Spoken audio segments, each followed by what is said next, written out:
अरे मम्मी आप तो कुछ खाए नहीं रही, मैं पापड़ लेकर आऊं? अरे नहीं नहीं, कुछ नहीं चाहिए। बहन के पति ने किसी कारण से ही छोड़ा होगा बहन को। क्यों? मम्मी कुछ पूछ रही हैं, जवाब दो।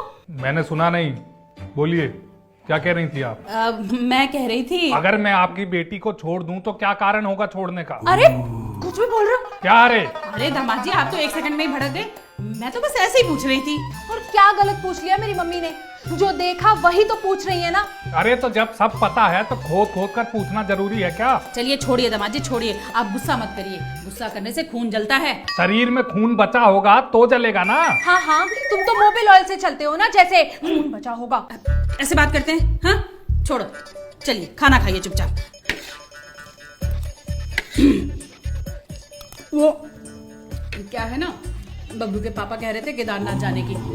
अच्छी बात है, चले जाइए। नहीं नहीं, वो इसे साथ ले जाने की कह रहे थे। अच्छा, हाँ तो मैं यहाँ अकेला कुत्ते की तरह रखवाली करूंगा क्या? ऐसा कहा है क्या मेरी मम्मी ने? है और वो एक दिन के लिए आई हैं, तुम सीधे मुंह बात नहीं कर सकते उनसे? तो मैं कौन सा गाली गलौज कर रहा हूँ तुम्हारी मम्मी के साथ? और एक्शन का तो रिएक्शन होगा ही। अरे माफ कर दो दामाद जी, नहीं ले जाएंगे हम अपनी बेटी को साथ में। माफ कर दीजिए हमें, बस आप लड़ा मत करिए। एक हाथ से ताली नहीं बजती कभी। बिल्कुल सही कह रहे हो, एक हाथ से ताली नहीं बजती। और वो तुम क्या कह रहे थे, हर एक्शन का रिएक्शन होता है, तो अब झेलो। चुप, झेलने वाली कौन सी बात है? हाँ, पति पत्नी का रिश्ता झेलने वाला थोड़ी होता है। कहीं कहीं रिश्ता सिर्फ झेलने वाला ही होता है। क्यों, क्या खराबी है हमारी बेटी में? एक हो तो बताऊं ना। हाँ हाँ, सारी बुराइयां तो मुझी में ही है ना, तभी तो 30 साल से तुम जैसे साधु इंसान को झेल रही हूँ। अरे तो मैंने जबरदस्ती तुम्हें बांध कर नहीं रखा है, अपनी अपनी जिंदगी है। मैं नहीं पसंद तो कोई और ढूंढ लो। हाँ, अब यही तो बाकी रह गया था सब कुछ, है ना? इतने सालों से सब कुछ अच्छा खासा चल रहा था, अब दूसरा साथी ढूंढ दो। और बातों को क्यों घुमा रहे हो? ये क्यों नहीं कहते कि तुम्हारा ही मन करे बाहर किसी और को ढूंढने का? देख रही हो मम्मी? अरे ये सब करना होता तो कब का कर चुका होता। आए दिन डोरे डाले जाते हैं मुझ पर, लेकिन मेरी ईमानदारी ने मुझे बचा कर रखा है। ओ सब तो ठीक है, लेकिन ऐसी ईमानदारी का क्या फायदा?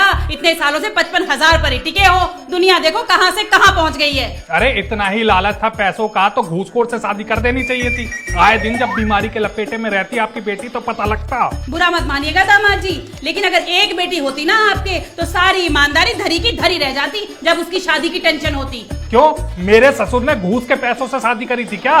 देखो, बात हमारी और तुम्हारी हो रही है, इसमें मेरे प्यारे पापा को लाने की जरूरत नहीं है। तो इनसे बोलो हमारे घर के बीच में क्यों कूद रही हैं? कमाई हमारी, खर्चे हमारे, परेशानी इन्हें हो रही है। परेशानी तो होगी ही ना, जब अपनी बेटी का दुख देखेंगे तो। क्यों, आपकी बेटी का घर बरसात में टपकने लगता है क्या? अरे वो ऐसे नहीं बोल रही हैं, वो आस पड़ोस की लड़कियों की खुशियों को देख के ये बात बोल रही है। बताओ मम्मी, कैसे पिंकी अमेरिका चली गई है? अरे इसका मतलब आप तो एक नंबर की जलनखोर हो, जिसकी जैसी किस्मत होगी उसे वैसा ही मिलेगा ना। अरे तो मेरी बेटी के भाग्य में ही लिखा था क्या भगवान ने ये दुख? अरे कौन सा दुख देख लिया आपकी बेटी ने? चिल्ला के बात मत करो मेरी मम्मी से, कह देती हूँ मैं। नहीं तो क्या करोगी? करने को बचा ही क्या है? मैंने तो मंडप में ही कह दिया था तेरे पापा को कि गुन्ना आदमी मिला है, ये एक दिन फटेगा। अरे मम्मी, ये तो घर तक भी नहीं पहुंचा था, ये तो डोली में ही फट गया था।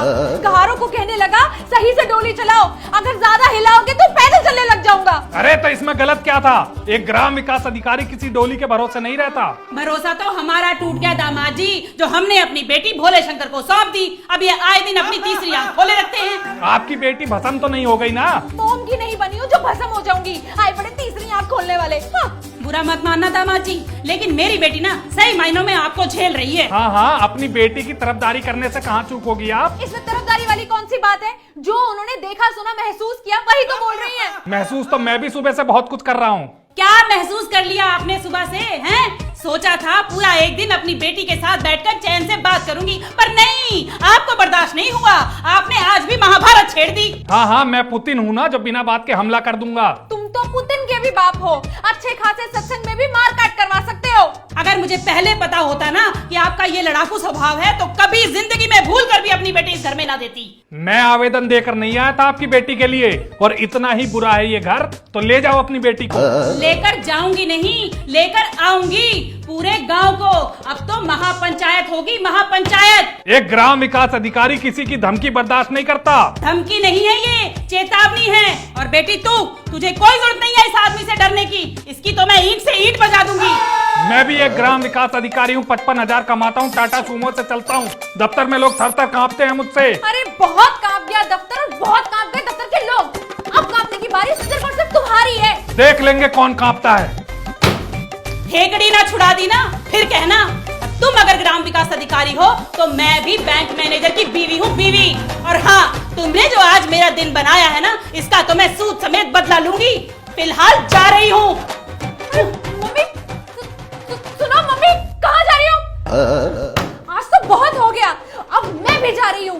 भूलो मत, मैं भी एक बैंक मैनेजर की बेटी हूँ और जब तक तुम मेरी मम्मी से माफी नहीं मांग लेते, वो भी सबके सामने, तब तक नहीं वापस आऊंगी। एक ग्राम विकास अधिकारी कभी माफी नहीं मांगता।